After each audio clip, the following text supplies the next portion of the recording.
So an HMI is a human machine interface.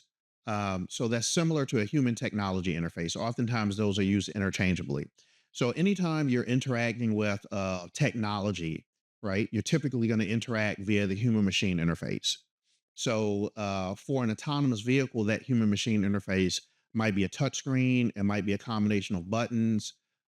Essentially, the HMI is the mechanism that you would use, the medium that you would use to interact with the technology. So to use as a for instance, taking a coffee machine. So I'm a coffee snob. I love coffee.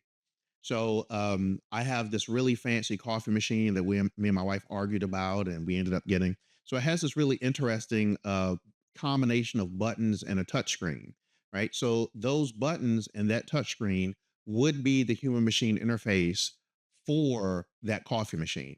You're interacting with HMIs all the time, and the really well designed ones, you don't even notice that really you're interacting with them.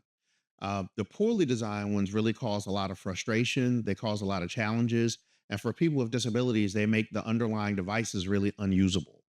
So if you think about it from a kiosk perspective, if you're talking about a person with a disability, a person with a visual disability, as a for instance, when they're using a self checkout kiosk, because many of these self checkout kiosks don't provide any type of feedback, so any type of auditory or haptic feedback, it makes it really difficult for a person with a visual disability to basically use that self checkout kiosk independently.